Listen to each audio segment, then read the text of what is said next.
मियां नवाज शरीफ साहब जैसे ही मुल्क वापस आए तो हमने देखा कि उनको रिलीफ मिलना शुरू हो गए। अब एवन फील्ड और अल-अज़ीज़िया रेफरेंस में नवाज शरीफ साहब की अपीलें समाअत के लिए मुकर्रर हो चुकी हैं और अब लग ये रहा है कि जिस तरह पहले रिलीफ मिला, नैब ने भी कह दिया जी उनको कोई इतराज़ नहीं है, तो एक रस्मी कार्रवाई सी इसमें लगती है। इसी पर हम बात करेंगे।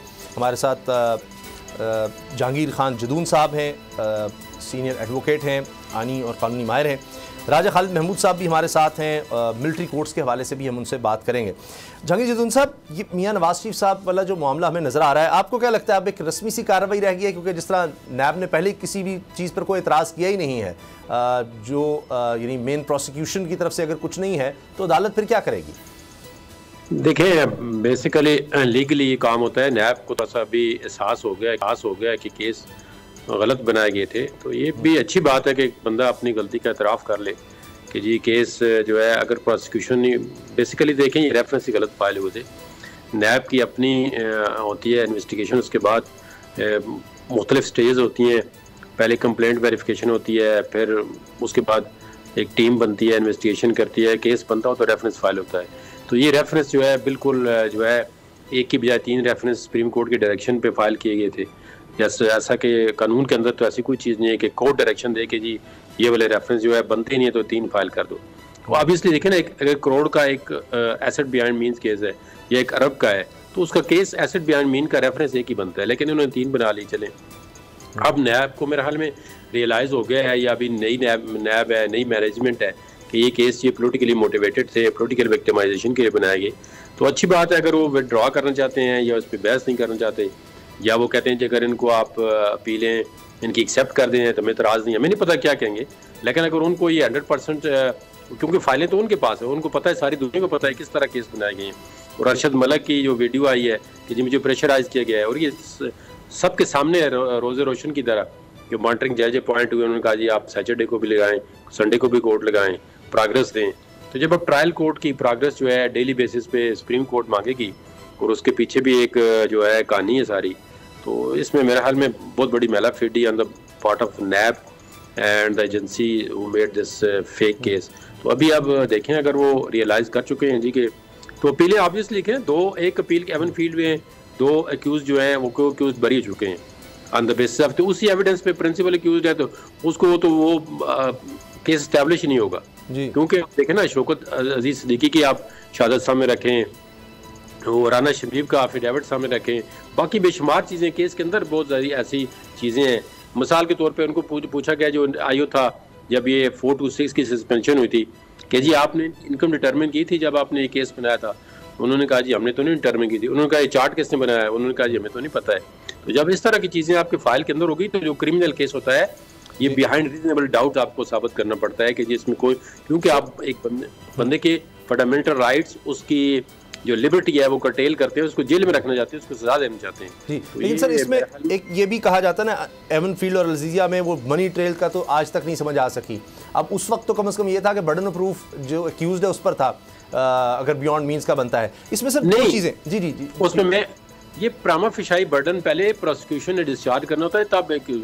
अब आप देखें ना, ये तो डिटरमिन करें कि इनकम कितनी है, फिर आप आगे आप मिसाल के तौर पे बोल से तनख्वाह लेते हैं, मुझे नहीं पता कितनी लेते हैं, लेकिन एक मैं कहता हूँ जी कि इनके जो लिविंग स्टैंडर्ड है बिहाइंड मीन्स है, तो मुझे सबसे पहले आपकी तनख्वाह डिटरमिन करनी पड़ेगी, या देने पे स्लिप लानी पड़ेगी कि इनकी इतनी सैलरी है और इनके एक्सपेंसेस जो है वो इतने ज़्यादा हैं। तो फिर आपने बटन करना है जी कि मैं तनख्वाह के अलावा और भी काम करता हूँ, ये मेरे प्रॉपर्टी या रेंटल आती है इससे। उन्होंने इनकम डिटरमिन नहीं की कि उनकी इनकम कितनी है, और एसेट बिहाइंड मीन्स जो है वो जो उनका लिविंग स्टाइल है, या उनके फ्लैट है लंदन के, उनकी इतनी इनकम थी, इतनी मालियत है, ये उन्होंने बेसिक चीज़ ही ना वो डिटरमिन नहीं की। तो सब टैक्स वगैरह से भी कितना देते थे, लेकिन मेरा सवाल ये है कि 2 चीज़ें हैं। अगर टैक्स का लॉ ये है, मैं आपको बताता हूँ, टैक्स पे भी आप शायद किसी और से सवाल करें। टैक्स का ये लॉ है कि 5 साल से के बाद जो है 6 साल के बाद आप इंक्वायरी नहीं कर सकते। ये टैक्स, इनकम टैक्स एक्ट के अंदर प्रोविजन मौजूद है। अब एक लॉ को आप वायलेट तो नहीं कर सकते ना। अब एक बंदे ने अगर 93 में देखें, पहले 11 साल, ये बिल्कुल मैं मेरिट पे बात कर रहा हूँ, कोई ये नहीं कि लाइकिंग डिसलाइकिंग नहीं है। मुशर्रफ के दौर में 11 साल में इनके तमाम जो है एसेट्स है उनको खंगाला गया, उनके हर एक चीज़ को देखा गया।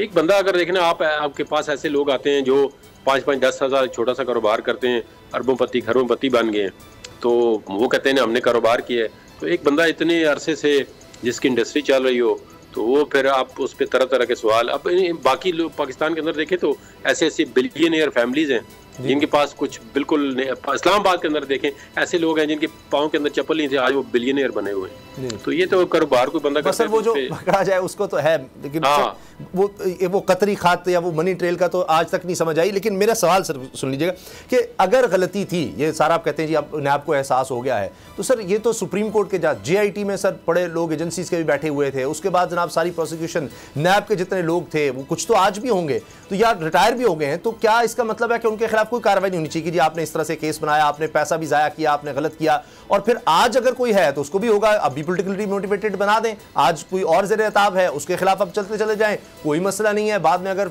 पता लगेगा ये भी झूठे केस थे, किसी ने क्या कर लेना है। तो ये तो सर एक अजीब सी दास्तान है। फिर ये बिल्कुल आपने सही बात की। मेरा तो ओपिनियन ये है, मैं इस हक में हूँ कि जिन्होंने गलत केस बनाए हैं ना, ये देखिए ये पब्लिक एक्सचेकर का पैसा ज़ाया होता है, ये किसी की जाती जागीर नहीं होती। किसी भी केस बना दो, फिर आप वकील हायर करो, फिर गवर्नमेंट के जो वकील है उन पे कितने एक्सपेंसेस आ रहे हैं।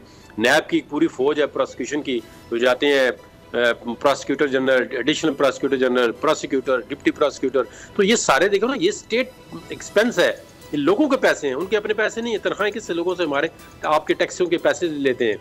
तो आप एक फेक केस बना के उस पर इतना, जिस पे भी पोलिटिकल पार्टी बने, मैं किसी का नहीं कह रहा हूँ, चाहे वो PTI पे बने, चाहे वो PMLN पे बने, चाहे JUF पे बने, किसी पोलिटिकल पार्टी पे किसी भी लीडर पे अगर आप फेक केस बनाते हैं तो मैं तो कहता हूँ उनके खिलाफ एक्शन भी होना चाहिए, उनसे रिकवरी भी होनी चाहिए। एक प्रोसिक्यूटर जनरल इस्तीफा देता है, DG इस्तीफा देता है, चेयरमैन नैब इस्तीफा दे देता है, जी मैं इस तरह का काम नहीं कर सकता, उसके आ जाती है, आफ्ताब सुल्तान साहब ने कह दिया, तो उसके बाद फिर कोई भी केस बनाते रहे, कोई पूछने वाला तो नहीं है ना? नहीं, पूछने वाला नहीं है, लेकिन जो जिसके साथ पर्सनली होती है ना, अब मियां नवाज शरीफ का देखो, मुझे पर्सनली पता, लेकिन वो तो कहते हैं बदला नहीं लेता, लेकिन मेरे ख्याल में जिन लोगों ने केस बनाया है उनको तो नहीं छोड़ना चाहिए, उनके खिलाफ केस बनाने चाहिए। चीफ जस्टिस साहब कहते हैं आप माजी को न भूलें, माजी के अंदर, इसलिए उन्होंने कहा है जी मैं जो जजमेंट है मैं कोशिश करूंगा कि धरने वाली जजमेंट में इंप्लीमेंट करूँ, कौन से लोग इन्वॉल्व थे। वो कहते हैं कि आप न छोड़ो, आप आगे करेक्शन करो माजी की, उससे आगे जाओ। अब हर बंदे का अपना फलसफा है, हर बंदे की अपनी एक थिंकिंग है, उसका दिमाग है, और जो पर्सनल इंजरी है, पर्सनल अगर कोई बंदा खुद न चाहे तो दूसरा बंदा आप और मैं तो नहीं कह सकते। तो मेरे ख्याल में तो बहुत अवाम का पैसा भी जाया हुआ है। हर एक बंदे, PMLN के जितने लोग देखें पिछले 2-3 सालों में कि उनकी फैमिली ने, उनके बच्चों ने कितना सफर किया है। ये बंदा 2 साल बेगुनाह जेल काट के आता है, आखिर में कहते हैं जी केस ही नहीं बनता जी, तो ये इसका जवाब तो फिर उनको देना चाहिए ना। लेकिन अब अभी ये भी इंप्रेशन आता है कि अगर तो किसी की बात तय हो गई, उसके केस खत्म हो गए, वरना शाहिद खान अब्बासी भी हैं, उनके केसेस नहीं खत्म हुए, तो जो तो लाइन पर आ जाए हो जाएंगे। नैब देखिए उन्होंने अमेंडमेंट की है, नैब के पूरे केसेस खत्म हो जाएंगे। अभी तक तो नहीं हुआ ना, नहीं, अभी तो नए केसेस बन रहे हैं। अगर खान अब्बासी के केस में अपील आती है, वो उसका तो केस डिसाइड ही नहीं हुआ, अभी ट्रायल चल रहा है, उसका तो कोई वो नहीं। पहले तो जो हो रहे हैं वो उनकी बेल हो गई है, वो तो अंडर ट्रायल प्रेजेंट। अच्छा सर, अब सर एक हमें सब्सक्राइब करें और बेल दबाएं ताकि कोई खबर रह न जाए।